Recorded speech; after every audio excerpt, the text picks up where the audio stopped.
Magandang umaga mga kapatid. Wala pa yung ating mga ibang kapatid na naintindihan na, pero tayo po ay magsimula na po sa ating pag-aaral sa umaga pang ito. Ito ang ating pinag-aaralan sa kasalukuyang panahon sa ikapitong kabanata ng unang sulat ni Pablo sa mga taga-Korinto. Actually, pag pinag-aaralan po natin ang pagsusulat ni Pablo sa mga taga-Korinto, hindi lang siya 2 beses sumulat. At least 3, kaya lang yung isang sulat niya ay hindi na i-preserve para sa atin. So, isa at pangalawa lamang.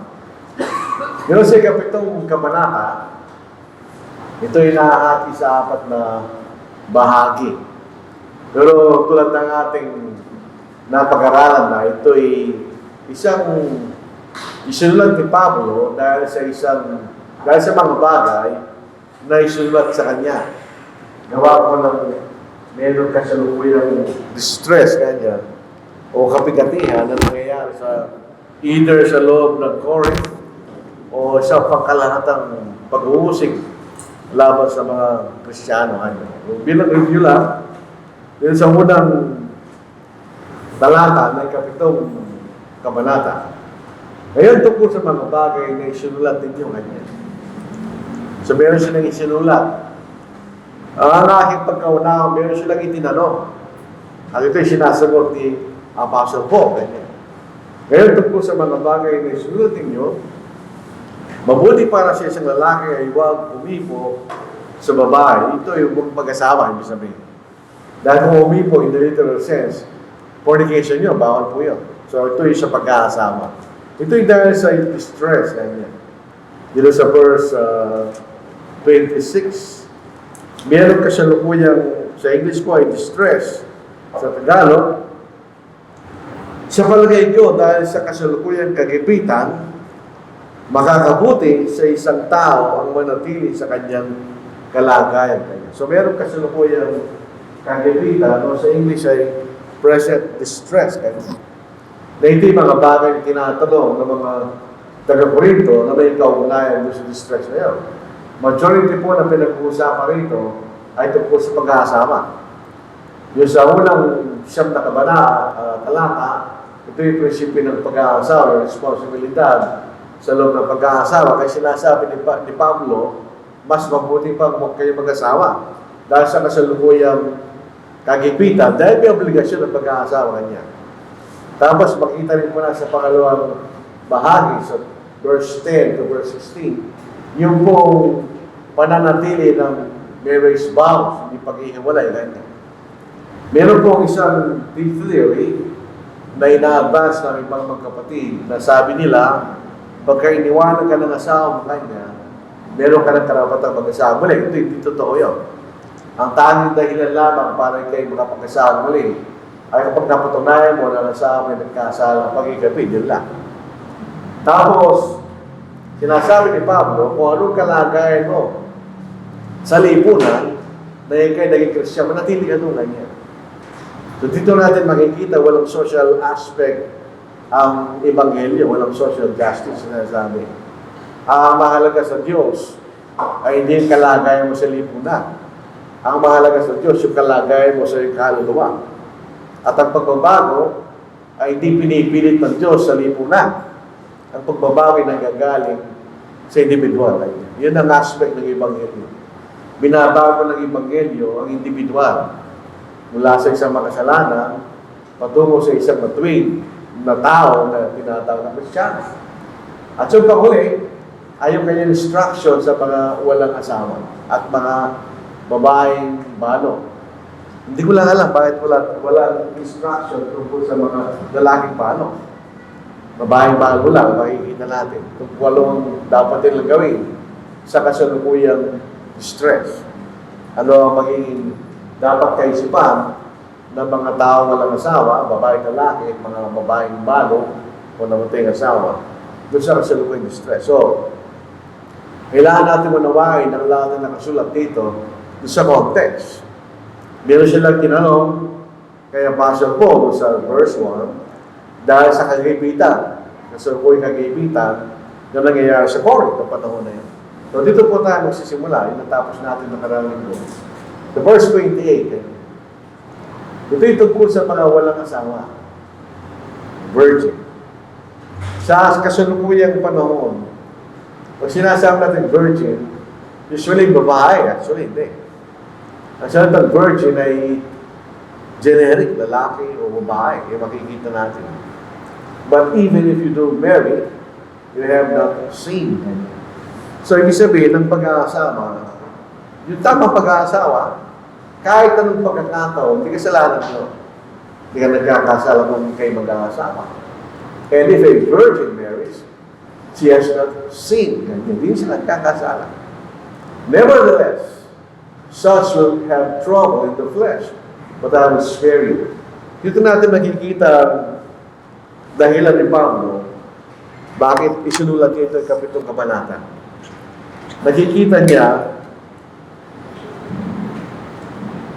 meron talata sa chapter 7, sinasabi ni Pablo, mas mabuti kanya kung ako'y maging katulad niyo, na walang asawa. Doon sa context na meron distress, tandaan po natin yun. Dahil hindi lahat ng tao ay, lalo yung mga lalaki, ay matatanggap nila na wala silang asawa. May mga lalaki hindi nag-aasawa. Talagang binata sila, hindi sila nag-aasawa. Noong panahon na may mga taong ginagawang eunuch dahil sa mga tao. At meron din ginagawa yung sarili na hindi mag-aasawa sa karan ng Diyos. So, kung makikita natin sinasabi ni Pablo tungkol sa virgin kanya. Dito sa verse 25, pasilin ninyo, dito babae yan. Pero sa verse 25, yung virgin refers also to men who are not married. O technically, mga lalaki na walang karanasan sa larangan ng relasyon sexual. Yung virgin ang tawag, no? Sa mga babae, ganun din. Ito yung tumutungkol sa mga babaeng dalaga na walang karanasan sa relasyon sexual. Kanya, if you do marry, you have not seen. Hindi ka nagkasama. Hindi naman talaga kasalanan ang pag-aasawa.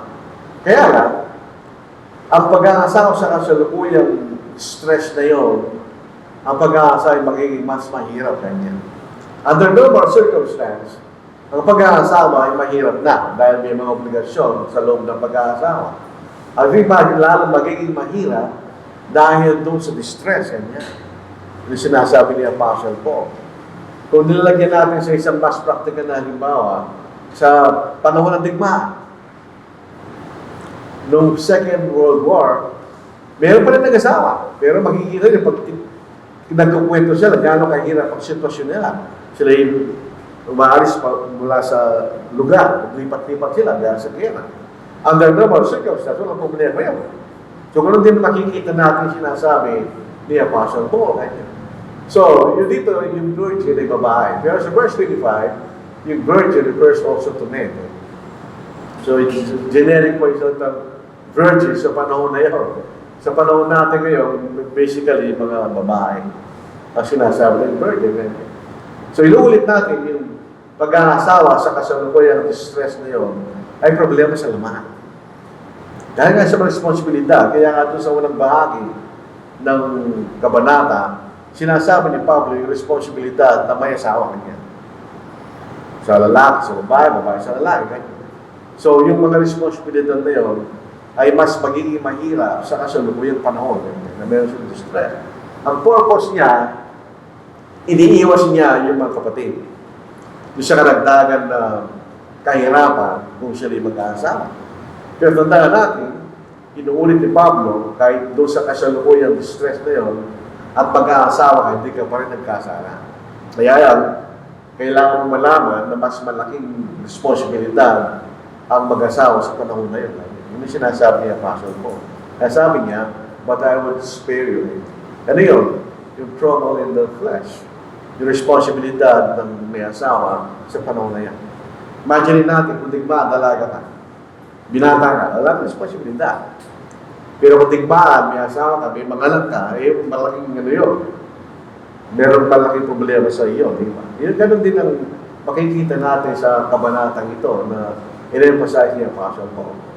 Ayun, ang isang characteristic ni Apostle Paul, kahit tignan niyo sa kanyang sinulat niya, minsan maalis siya doon sa kasalukuyan pinag-uusapan to emphasize sa isang bagay. Dito sa pagkakataon na ito, emphasis sa pag-aasawa. Nga sa pinag-uusapan, di ba? Na hindi magiging mahirap sa kasulang distress. Kaya ang sabi ni Apostle Paul, kung isipin natin mabuti, kahit yung kaisipan na yan kanya, in the final analysis, walang kwenta yan kanya.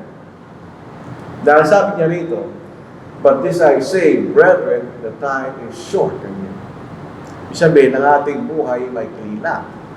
So that from now on, even those who have wives should be as though they had none. Kung ikay mamamatay na, parang hindi ka nag-asawa. Kasi matatapos yung obligasyon bilang may asawa, di ba? Pagkatapos, sabi, those who weep as though they did not weep. Kung ikay makakating sa langit at dito sa lupa, ikay lulungkot, bakit hindi ka na umiyak? Hindi sabi niya. Sa those who rejoice as though they did not rejoice. Dahil pansamantala ang kaligayahan sa lupa. Those who buy as though they did not possess. Dahil mawawala yung pag-aari mo pagkatapos ng buhay sa lupa, di ba? And those who use this world are not misusing it.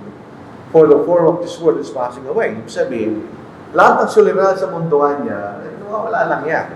Dahil ang mundo ay mawawala. So yung ating mga present stress, kung naman yan, temporary lang yan. Alam mas mahalaga. Doon tayo maligtas. Yun yung sinasabi niya. So sabi rito, kahit anong gagawin nasa lupang ito, ay wala nang halaga.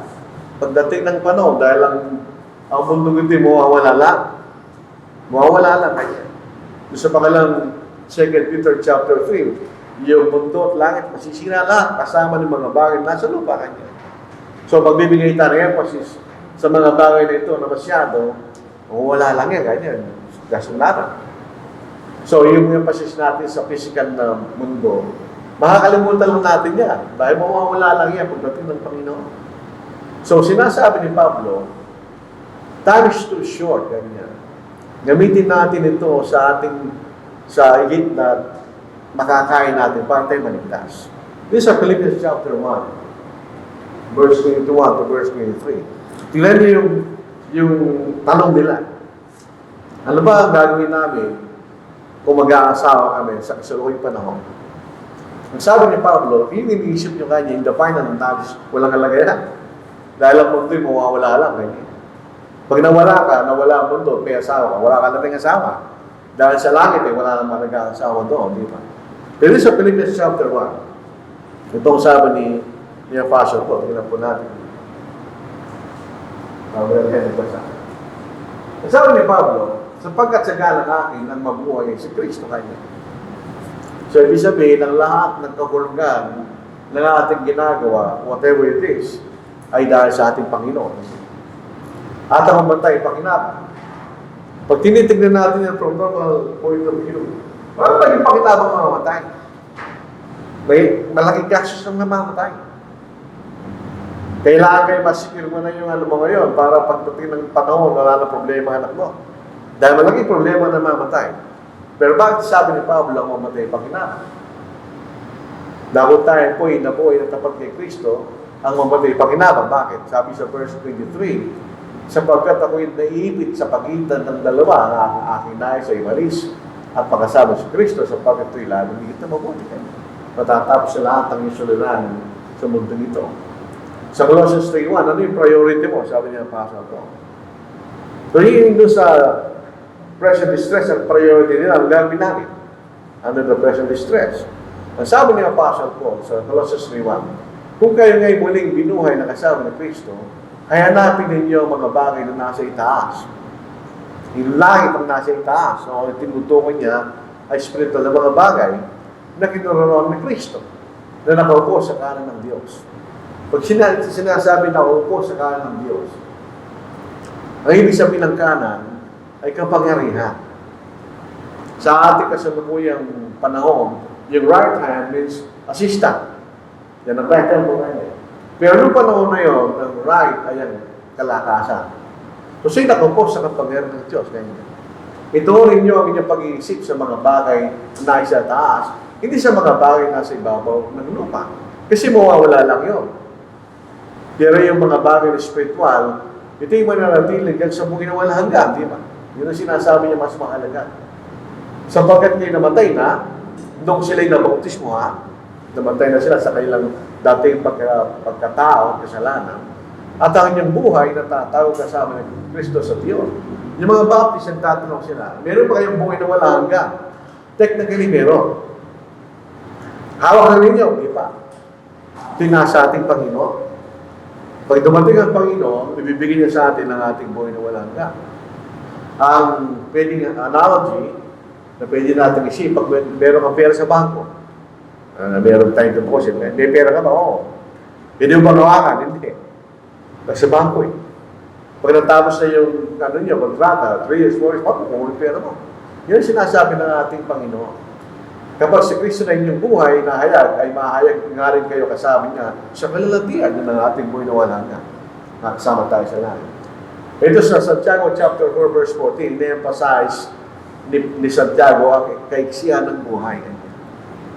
Gaya na hindi nila nalalaman kung ano ang magaganap bukas. Ano ba ang inyong buhay? Kayo nga isang singaw na sa daling panahon ay lumilitaw, pagkatapos ay naglalaw. So ganoon lang kaiksihan. Sa ibang salin, bula. Parang bula. Nung kayo maliit, ang laro namin ng bula, galing sa sabon. Pagka nilagyan mo na, maganda mo, parang pero pag mawala, taga. Parang yan, ang description ni Santiago sa buhay natin. So yan ang sabi ni Pablo. Meron tayong problema sa mundong ito, totoo yun. Pero in the final analysis kanya, hindi yan ang mahalaga. May sila natin buhay, yung mga binibigay natin ng kakalagaan, wala lang yung kanya. Ba yung umiiyak, parang hindi ka na umiiyak. Dahil pagdating sa langit, ay wala nang umiiyak to.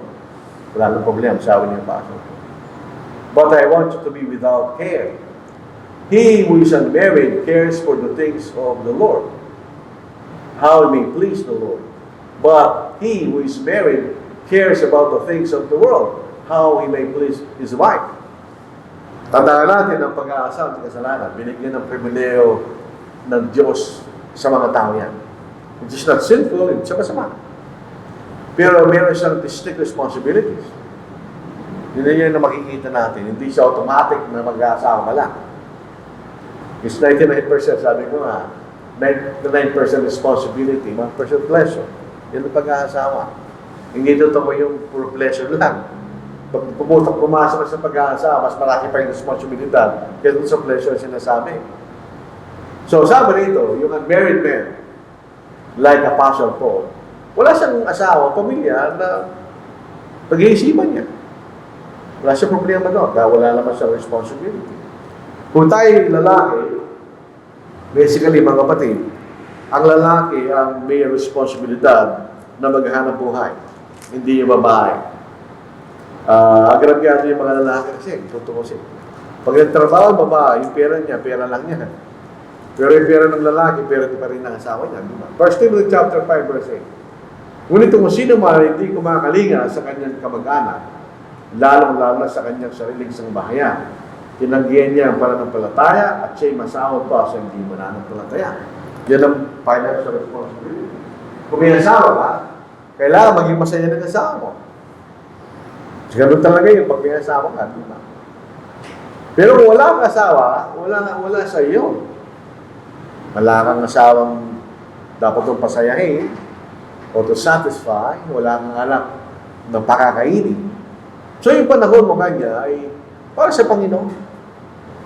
Marami kang panahon para sa Panginoon. Hindi naman ibig sabihin na lahat ng panahon. Siyempre, magtatrabaho mo pa rin. Sabi nga ni Pablo, ang ayaw magtrabaho, hindi kumain. Meron ka pa rin panahon sa ibang bagay. Pero primarily, marami kang panahon para sa Panginoon. Yun ang sinasabi ni Pablo. Si Pablo talaga yung panahon niya para sa Panginoon. Pero yung may asawa, sinasabing things of the world, hindi tinutukoy yung mga bagay na kasalanan. Pag sinasabi natin, nababasa natin sa salitang world, iba-ibang kahulugan nun. Depende sa context. So John 3:16, sabi niya, he loves the world. Tao yung minimum sinasabi niya doon. So John chapter 2 verse 16, the things of the world, lust of the flesh, lust of the eyes, pride of life, yun ang kasalanang bahagi ng sanlibutan. Pero kung minsan yung world na tumutukoy sa ating tinitirhan, di ba?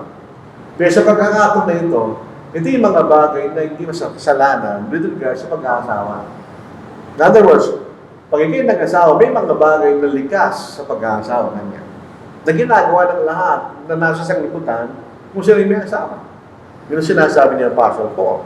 Sabi-sabihin, iniisip mo rin yung mga bagay na kailangan mong gawin bilang mag-asawa na ginagawa sa sanglibutan. Na hindi naman kasalanan. So, meron ka ngayong extra concern dahil may asawa ngayon. Primarily, sabi rito, how he may please his wife.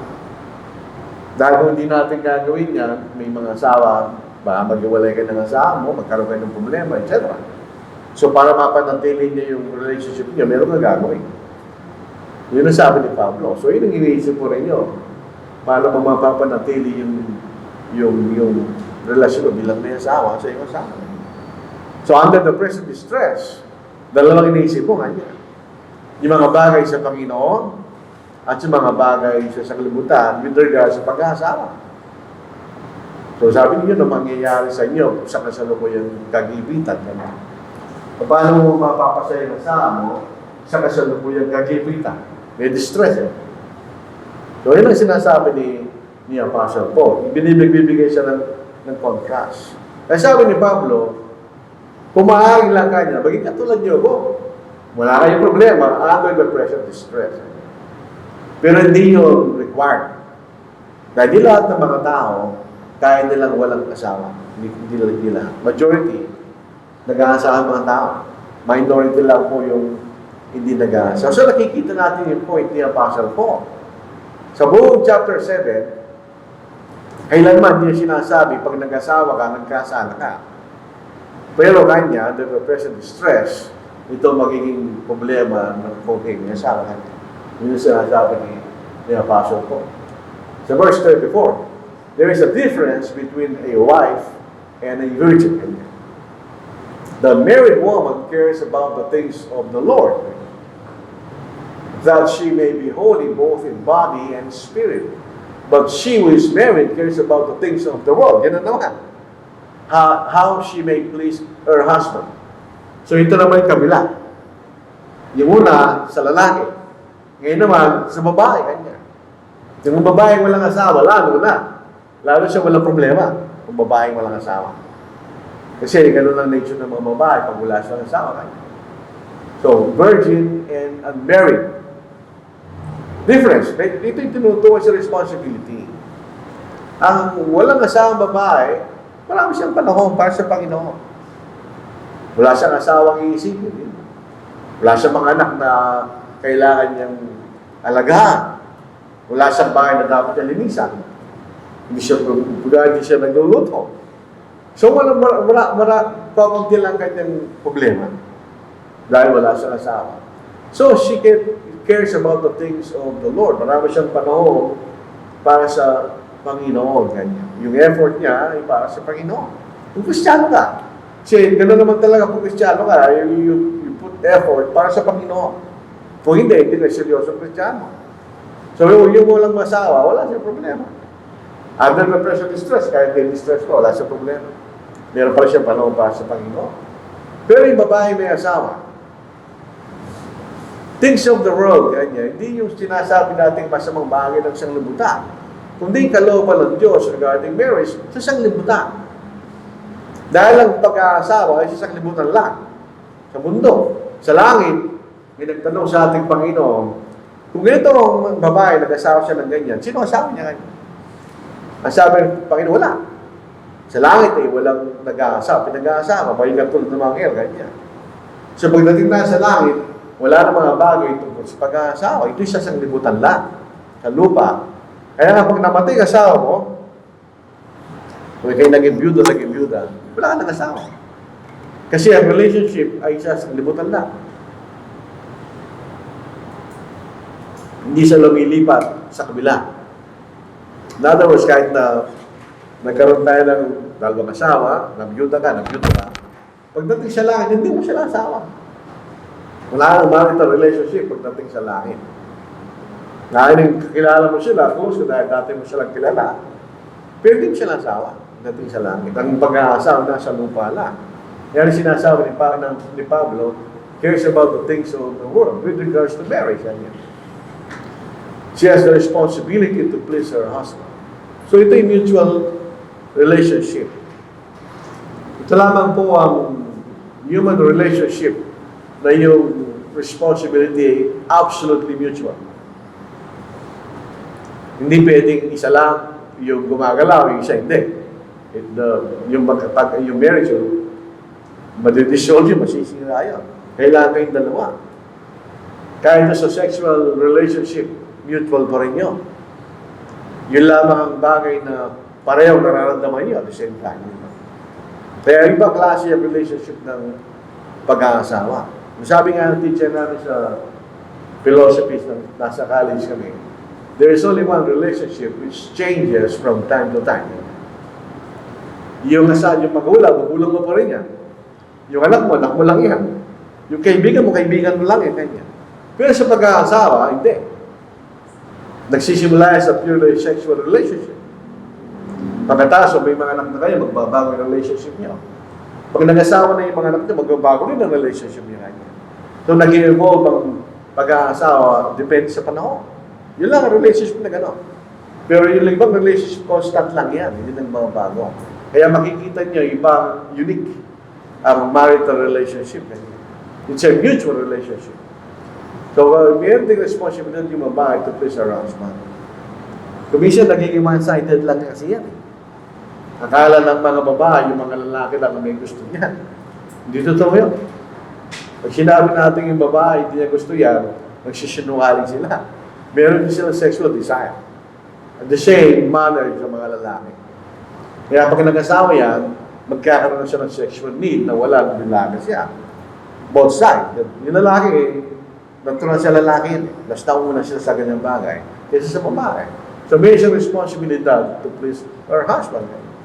So nagiging stress yun sa present stress. Sinasabi ni Apostle Paul. Verse 35. But this I say for your own profit, that I may put a leash on you. Hindi ko kayo sinasakal niyan, nilalagay tanikalahan niya, hindi. But for what is proper, and that you may serve the Lord without distraction. Ganyan. Pasinin niyo, ang emphasis ni Apostle Paul, babalik pa rin sa paglilingkod sa Panginoon. Kaya sinasabi ko ito, hindi para kayo kontrolin, leash. Di ba yun ang tali ng aso ng leash? Pag tinagyan mo ng leash ang aso, madadala mo siya kung gusto mo sandali, dahil kontrolado mo siya. Pero hindi yun ang purpose sa akin, Pablo. Hindi ko kayo control sa gagawin nyo. Dahil may kayong kalayaan sa mga bagay na gagawin nyo. Pero para sa inyong pakinabang niya. How to serve the Lord in the midst of the distress. Na wala kayong distraction, sabi niya. Walang store ko sa inyong paglilingkod sa Panginoon. Hindi para lagyan mo yung tanikala dahil lahat ng mga Kristiyano meron silang kalayaan kay Kristo. Hindi pinalaya tayo sa kasalanan. May mga bagay na malaya tayong gawin na hindi kasalanan. Hindi ganun, sabi niya Pastor ko. Pero, kung hindi natin makokontrol yung ating desire kanya, kailangan mag-asawa ka dahil magiging distraction din sa iyo. Yung iniisip mo yung pag nalasama, dito sa unang bahagi ng 1 Corinthians chapter 7, yun ang sinasabi niya Pastor ko. Pag hindi ka nag-asawa kanya, kaya may distress o wala. Masusunog ka kanya sa iyong pagdanasan. O mapupersahan, eventually, you will fornicate. Dahil walang outlet yung sexual desire mo kanya. Basahin po natin. Bumalik tayo sa unang bahagi. Ngayon tungkol sa mga bagay na sinulat ninyo, mabuti para sa isang lalaki ay huwag kumipo sa babae. Yung pa yung figurative language sa pag-aasawa. Hindi yung talaga literal na umihipo. Fornication yun. So dahil sa mga pangyayari, pangkiyapin, sabi niya, yung possibility na ikay makiapin kanya. Ang bawat lalaki magkaroon kanyang sariling asawa at bawat babae magkaroon ng sariling asawa. Dapat ibigay ng lalaki ang karapatan nito, gayon din naman ng babae sa kanyang babae kanya. So yun ang purpose no. Kaysa masunog ka kayo sa iyong sariling pagnanasa dahil wala kang asawa kanya. Sa verse 8, ito sabi ni Pablo, subalit sabi ko sa mga walang asawa at sa mga babaeng balo, mabuti sa kanila kung sila'y manatiling gaya ng kanya. because of the present stress. So yun ang magiging contrast kanya. Wala kang asawa at may asawa kanya. Pag wala kang asawa, medyo mas malaya ka, mas konting responsibility po ngayon. Pero pag may asawa ka, mayroon kang additional responsibilities. At ito yung mag-magnify dahil sa present stress. Kanya. Yun lang ang sinasabi ni Apostle Paul. So, dito sa verse 36. But if any man thinks he's behaving improperly toward this virgin, so meron isang dalagang walang asawa. Alam niyo, pag binasa natin ito, matanda yung legal age. Meron tayong tinatawag na legal age. Yan. Sa Pilipinas, 18 years old. Pero yun ay batas lang ng tao yun. Basahin po natin. But if any man thinks he is behaving improperly toward his virgin, if she is past the flower of youth, matanda na yan. Lumalabas na kanya sa kalendaryo. And thus it must be, let him do what he wishes. He does not sin. Let them marry. Nevertheless, he will stand steadfast in his heart, having no necessity, but has power over his own will, and is so determined in his heart that he will keep his virgin as well.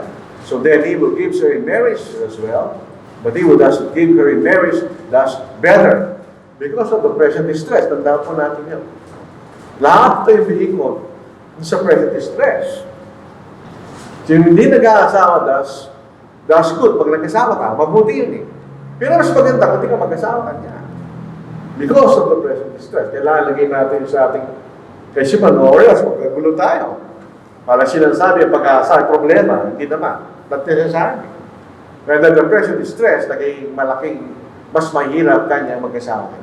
So yung legal age, yung idea, yung batas natin, allows a child at a certain age to be free from parental authority is false. Mali yun. Yan yung batas lang ng tao. Sa US, pag 18 years old, pwede na mawalis yung anak. Kung gusto niya. Pero maraming mga Kristiyanong tahanan, hindi naman nila pinapaalis yung anak nila. Nananatilit sila sa bahay, gusto nila. Yung idea na yun ay legal lang yun sa batas. Hindi natin sabihin, 18 ka na, walis ka na. Ang idea, sinasabi dyan, agad ang anak may nakatira sa tahanan ng kanyang ama, yung ama meron siyang responsibility sa anak niya. Regardless kung anong edad niya. Dito, di ba, babasa natin, di ba? Dito nga, yung babae na may walang asawa, she is past the flower of youth. Matanda na yun. At least, hindi ko alam sa kasalukuyang kaisipan ng mga tao, baka 30 years old and above, matanda na yun. Pero meron pa rin parental authority yung tatay niya. Dalawang possibility. Kung iniisip niya na maganda mag-asawa na, papayaan siya ng mag-asawa niya.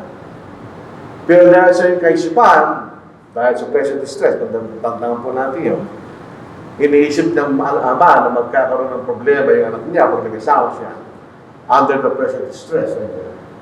Mas magandang huwag niyang payagan mag-asawa niya. Kung tandaan natin ito, sa batas ng tao, meron kalayaan yung 18 years old and above na umalis na siya sa tahanan ng kanyang magulang. Pero pag nanatili ka sa tahanan ng magulang, huwag ka naman ng edad mo. Meron pa rin siyang authority sa'yo. Kaya pag nag-asawa ka, dapat ikaw isang malaya ka lang sa mga magulang mo. Pero kasi nandun ka sa tahanan ng magulang mo kanya. Andun ka pa rin sa authority ng mga magulang mo kanya. So ito matandaan ang sinasabi. Pero meron pa rin authority yung tatay niya kung payagan niya mag-asawa o hindi. Kaya nga po yung kaugalian natin na namamanihikan, biblical yun. Inihingi mo ang otoridad ng magulang para maging asawa niya mo yung anak niya. Kaya yung idea na mag-usap lang kayo, mag-asawa na kayo, wala sa Biblia yun. Kung babasahin natin sa Genesis, doon sa panahon ni Laban, hindi pinayagan si Rachel. Kaya napersa yung si Jacob at tawagin si Leah dahil gusto rin nila. Paano kung hindi pumayag ang magulang? Hindi mo pwede maging asawa yan. Gusto maging asawa, di ba? So meron parental authority yung dahil dito po sa pinag-uusapan under the pressure of distress. Pwede meron pa rin authority yung mga magulang. Ngayon, dito sa verse 39, ito rin po yung Romans chapter 7 actually. Merong confusion yung mga kapatid sa Romans 7 at saka Matthew 19 verse 9. Yung Romans chapter 7, pati itong verse 39, ito yung normal rule ng pag-aasawa. Hanggang buhay ang asawa mo, ikay napapailalim sa kanyang kautusan. Bubuhay siya. Binagyan lang tayo ng exception ng Panginoon sa Matthew 19 verse 9. Unless nagkasasa ng pagkakapit. A wife is bound by law as long as her husband lives. But if her husband dies, she is at liberty to be married to whom she wishes only in the Lord. Kanya. Ito salitang only in the Lord. Ibig sabihin, no? Yun po isang phrase na pinag-aaralan. Ano ba yung ibig sabihin, no? Only in the Lord. Kanya. Eh, lahat naman po ng pag-aasawa ay kalooban ng Panginoon. Kung babaeng balo ay malaya ka na sa asawa mo, so you can marry, di ba? So yung pag-aasawa, hanggang buhay yung asawa mo. Kaya nga po yung sumpaan, pagkikinakasal till death do us part. Minamatay na, hindi mo na sa asawa. Kasi isip mo lang yun. Yung naiwan na lalaking ba, sa isip lang niya, asawa niya yun. Pero in actuality, hindi na niya asawa yun. Sa harapan ng Diyos, hindi mo na asawa yun. Pag namatay na yung asawa mo, ang isang wife o may asawa o widow, ay pwede na mag-asawa ng iba. Ayon sa kanyang kagustuhan. Siyempre, gano'n lang po ang pag-asawa. Sabi niya, only in the Lord. Ano ibig sabihin? Kung pag-aaralan po natin yan, sa mga masusok pag-aaral, sa mga babaeng balong Kristiyano, dapat mag-asawa lang sila ng Kristiyano. Either because of the present distress. Tandaan natin, may distress, di ba? Kung mag-aasawa, hindi Kristiyano, may pumatay, naging problema mo. Hindi may imbes na pinag-uusapan lang yung marital responsibility, meron yung pagkakaiba doon sa iyong paniniwala na magiging distress, further distress sa pagitan nyo under the present distress. So sinasabi niya, mag-aasawa siya ng isang Kristiyanong lalaki. Kaya only in the Lord. Dahil kung mag-aasawa ng Kristiyano, hindi naman sinasabi ng Diyos pag nag-asawa ng Kristiyano, ay magkakaroon ka ng relasyon na karamanduman. Kapesa sa akin. Pero kailangan natin tanggapin pag ang kapag-asawa mo hindi Kristiyano, merong complication yun. Sa pagitan yung dalawa, hindi kayo parehong paniniwala. There will be compromises kung hindi na kailangan mong gawin. Dahil hindi kayo pareho ng paniniwala. Pero pareho ay Kristiyano, hindi pa rin guarantee yun, pero mas magandang sitwasyon yun kaysa mag-asawa hindi Kristiyano. Ito sabi ni Apostle, only in the Lord. Ang makikita natin, tingnan natin under the present distress. Palagi yun ang context ng kabalatang ito pag pinag-aaralan natin. Ito ba ang pinag-uli? Tingnan ninyo. But she is happier if she remains as she is, according to my judgment. Ito ay dapat itong paniwalaan kung ikay binabasa mo si Pablo, dahil alam ni Pablo kung paano maging walang asawa. Wala naman sinasabi si Pablo sa buhay niya na naisulat na ang pagiging walang asawa ay malungkot. Not necessarily. Kasi, sinasabi nga, hindi mo naman hinahanap ang isang bagay na hindi mo alam. Kung pinatay, hindi ka nakapag-asawa, wala kang sexual experience. Wala kang sexual experience, hindi mo hanapin yun. You can be happy kahit wala kang asawa. Yun ang sabi ni Pablo. But she is happier if she remains as she is. Under the present distress. Handa po natin yun. Kung natin alisin yung context na under the present distress. Pag yung widow, ayaw hindi ko maintindihan. Bakit widower po lalaki? Tapos widow babae. Di ba natin baliktad yun? Yung widower may babae, yung widow lalaki. Hindi ko maintindihan yun kasi baliktad eh. If a widow is happier while remaining unmarried, she is right. Hindi siya nagkakasala pag gano'n. Pero, doon po sa ating observation lang, not necessarily suppress and distress. In most cases, yung mga babaeng nawalan ng asawa at namatay, hindi sila nag-aasawa. Majority sa kanila. Pero yung lalaki, sabi po ng joke ng isang Amerikanong kapatid, pag namatay yung asawa ng lalaki kanya, pagkalibing ng asawa niya, tumitingin na siya sa mga nakikipaglibing. Joke lang yun. Pero, yun ang nature ng lalaki. Nag-aanap siya ng mapapangasawa niya. Bakit? Yan ang nature ng lalaki. Nung nalagin ng Diyos ang bahay, bakit? So Genesis chapter 2 verse 18, ang mga lalaki, kailangan nila ng kasama. Yung mga babae, not necessarily. Kasi sila ang gumagawa, tumutulong sa kanilang mga asawa. Bisan nga, pag namatay yung lalaki, depende sa lalaki, sabi pa ng babae, mabuti nga, magpapahinga na ako kanya. Pero sabi sa Genesis chapter 2 verse 8, and the Lord God said, it is not good that man should be alone. Ganyan. I will make him a helper comparable to him. Pag binabasa mo ito, sabi ng Panginoon, I will make him a helper comparable to him. Physically speaking, emotionally speaking, kamukha niya kanya. Siguro pag naghahanap ka ng asawa, kaya nga po kinalalaan yung maging asawa mo, comparable to you. Hindi makakasundo mo, magiging makakatuwa mo sa lahat ng mga bagay. Kaya ang intention ng Diyos eh. It is not good that man should be alone. I will make him a helper comparable to him. Siya lamang ang babae na pwede sa lalaki na. So yun sinasabi rito. Kaya po sa mga babaeng nawala yung asawa dahil namatay, marami siya hindi na sila nag-aasawa. Sa aking observation bilang tao, 65 years old na ako sa December. Na lahat ng kakilala mong naging byuda, hindi sila nag-asawa. Pero yung mga byudo, nag-asawa sila. Mas majority sa kanila, nag-asawa sila. So yan ang pagkakaiba ng nature ng lalaki at ng babae. Yung lalaki, kailangan niya ng kasama. Yung babae, matay sa akin. Kaya mayroong great debate. Minsan, joke lang, pero great debate. Sino bang mas importante nga niya? Yung lalaki, yung babae? Sabi ng mga babae, kami. Bakit sabi? Pag nawala kami, hindi naman kayo mabubuhay. Tingnan niyo, pag namatay kami, nag-aanap kayo ng kapalit. So kami, importante, hindi kayo. Yun ang sa point of view ng mga babae.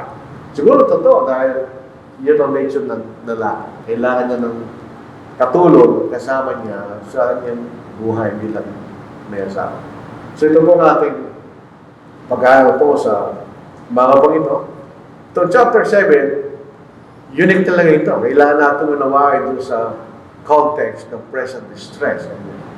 Although merong marital law na totoo sa lahat ng pagkakato, pero marami ito limited sa present distress ay sinasabi ni Apostle po. So sa susunod na linggo, pupunta tayo sa chapter 8. Ito yung may kaugnay sa mga bagay na may kalayaan gawin. Doon pala na yun sa mga pagkain niya sa mga Diyos-Diyosan na kumisyan, hindi mo gagawin dahil hindi nakakatulong sa iyo at sa ibang mga kapatid. So ito po ang ating pag-aaral sa umaga po.